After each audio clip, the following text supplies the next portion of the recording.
to another edition of Saints Coaches Corner. My name is Aaron Todd, and joining me today is St. Lawrence Overwatch coach Kyle Jicha. Kyle, thanks for joining me today. Thanks for having me, Aaron. I appreciate it. Well, it's an exciting time for esports at St. Lawrence. As you may know, the Saints esports team became a varsity sport here at St. Lawrence earlier in September. The Saints just completed their first 3 Overwatch matches this week.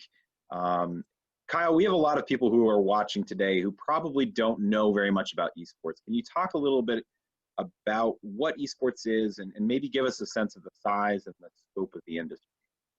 Sure. So esports in its simplest form is a way of playing video games competitively, usually a game that has been designed from the outset with competition in mind. There are a number of them. They've grown in popularity over the years. And there are companies that create these games with the idea of being able to promote the competition as a spectator sport. It's a great way for them to provide, a great experience for their players that are everything from casual to highly competitive and professional, and also a way for them to sort of make revenue off of the broadcasting associated with that. And just Sorry, go ahead. In terms of the size, it's something that has been increasing in global viewership year on year at an astounding rate. And I know that, for example, more people tuned in to watch the LCS tournament the last few times than tuned in to watch the Super Bowl. So it's incredibly popular. Yeah, it's definitely something that's growing, and I've been hearing about it for several years. Exciting to have it here at St. Lawrence. Can you talk about some of the skills that it takes to be successful at esports? A lot of the same skills, that and attributes that go into being a good traditional athlete. I think, there's certainly a lot of time and dedication that needs to get invested into learning the game itself, the overall game, but also there's just an incredible amount of fine motor skills and technique that go into playing all of these various different titles. And the only way to get there is through perseverance and putting yourself, through a competition ladder, playing against, more and more skilled opponents to really pick up those skills. Now, what's your own background in gaming, Kyle, and how did you come to be the team's Overwatch coach? Yeah, so I've been a gamer for as long as I can remember, but I played a game called World of Warcraft, which is maybe notoriously popular, if a little out of the zeitgeist at the moment, because it's almost 20 years old. So I played that for quite a long time in a competitive fashion, and spent a lot of my time managing large groups of people there. Working on strategy and executing that. So I spent a number of years doing that. I've always had a passion for gaming. And so when I found out that there was an interest maybe about trying to grow an esports program here, I knew that there was going to be a lot of technical sort of work that was going to have to go into making that successful. And my traditional role as IT, I sort of saw a real, crossing of multiple areas of interest for me. And so I figured I could leverage my experience in gaming and leadership in that aspect, as well as just my technical expertise, and to try and help build that. So I formed a committee with some other partners, Eric Shinnick and Dr. Sarah Barber, among others. And we sort of pursued this and really did our best to build teams out of, the student interest that we had here already on campus. It's funny you mentioned World of Warcraft as a St. Lawrence 2000 graduate. That was just coming on the scene, I think, when I was a student, and I remember playing it a little bit myself. Actually, I don't think we ever got into at that point. It was just like an individual player game, or it was just starting to become this thing where people would play against each other. But it's certainly a game that I remember people spending a lot of time on and having a lot of fun with. So. Yeah, I think it really, it hit in 2004, and especially among college scenes, I'm sure many a student has it's a big time sink, and probably had some academic infractions associated with the amount of time that they spent on it. But you know, that's actually a good point to make, because you know, one of the main reasons why some of our colleagues in the faculty were interested in seeing a formal esports program here was in part due to that. You know, having a more structured environment where these students are spending not just quantity of time but quality of time, and getting more focused progress on what their objective is something that we can really add to the experience by giving them this sort of structured competitive environment.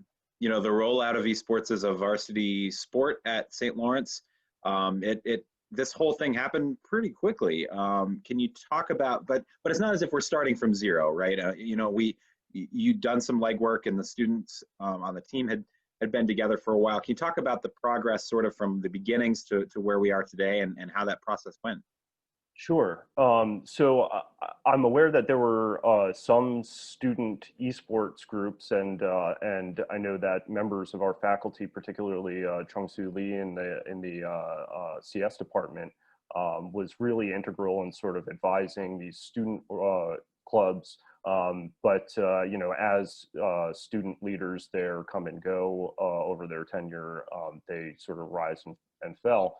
And so we wanted to, we started, I think, in probably January of last year with building our tournament. We planned a tournament in both League of Legends and Overwatch. We surveyed all the students just to see what the lay of the land was. What do students like to play? We have a lot of, an overwhelming number of casual gamers that play titles that aren't traditionally associated with, you know, competitive esports. But among the sort of more esports oriented titles, those were our biggest ones. So we held a tournament that was enormously successful, and we kind of used that as our way to you know, really determine the quality of players that we had here on campus. And then, you know, just followed up with them after that just to see what their level of interest would be in forming an informal team. And I was just really blown away. This, you know, every step of the way, this has been really a story of tremendous amounts of dedication that these players have put in always wanting to push the limit in what they can do in terms of their ability to play, and just wanting to represent the university in fullest capacity. And so, yeah, things sort of naturally progressed from there. We spent, you know, COVID-19 happened. And so we've had to deal with social distancing and students leaving campus last spring. But we kept right on going with, you know, playing remotely, practicing, you know, 3 or 4 times a week, holding scrimmages with other collegiate esports programs was a huge part of our team development. Just to be able to spend a 2 to 3 hour block, or 1 to 2 hour block usually, you know, playing against an established team was really big for us. And then, yeah, where we were approaching the fall competitive season, we were looking at some leagues that we could play in. And at that point, we were, you know, club status. And I kind of made a last minute Hail Mary appeal to the administration saying, you know, I had a meeting with my students. I said, you know, we can go for ECAC, which allows club sports, and we can compete 1 night a week there. Or we can try and go full throttle on this and make an appeal. I said, I need your support, but you've got mine. And, you know, we appealed, and they embraced us wholeheartedly, and it's been a mile a minute from there. You mentioned the ECAC, and the other league you're referring to is the National Association of Collegiate Esports, or NACE. And that's the other league you're playing in. That's twice a week, Mondays and Thursdays. Can you talk a little? it looks like they've got the group. They're doing the fall. You're in the 2020 Overwatch Fall Cup right now, That's correct. and there are, I believe, 8 groups with almost 100 teams. So this is really a massive tournament. Yeah, it is very large. So competition will go, I believe, in NACE, I believe that it's a 5 or 6 week long tournament. Don't have the calendar up in front of me, but I know that the ECAC runs a little bit longer, but it's a much smaller pool. It's a more regional competition. Like I said, that you know, the level of skill in those teams, in those 2 different pools, you see a wider range in ECAC than you do in NACE. But NACE in itself has seen tremendous growth over the last year alone. I think that they've almost doubled in membership. They've gone from, I think last year they only had maybe 130, and now they're up over 300 members. And so it's really taking off on the collegiate level. So as I mentioned earlier, the Overwatch coach, that's a game that has teams of 6 players. Can you talk a little bit about how your team prepares for a match? They're all heads-up matches, so you go up against one opponent. So how does your team prepare for an opponent, and do you do any scouting, and then also how do you communicate during games? How do you work together? Sure. Yeah. So we do scouting prior to every match. There are online resources and in-game resources where you can basically look up a person's player profile, and that gives you access to a whole host of statistics. It lets you know the heroes that they play, their accuracy, their success on various matches, and it broken down season by season, which is sort of how that works. And there are, like I said, there are online resources that allow you to do that, so that you don't have to be in the game to do that. So we spend some time doing that, looking at the team, looking at the team as a whole, and at the individual players, trying to understand what their likely hero picks are going to be and what their likely composition is going to be, what maps they're strong at, and then that lets us determine, what maps we want to pick to try and keep the ball in our court and as much in favor of our team and our strengths.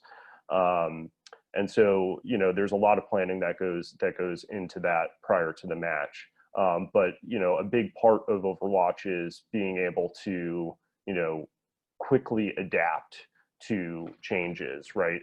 You'll find a lot of times going up against a particular team that just making one hero change out of your 6 and just changing that one player's play style and abilities can really have an overwhelming impact.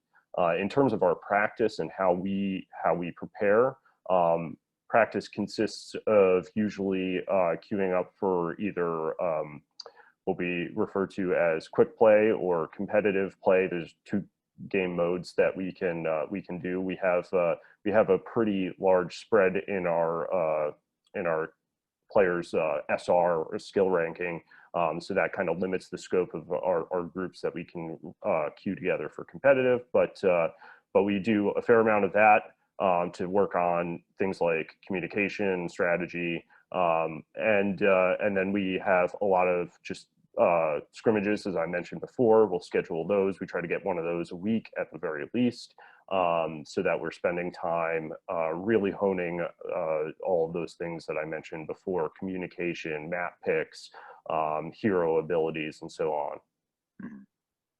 on. So the season's already underway, as I mentioned.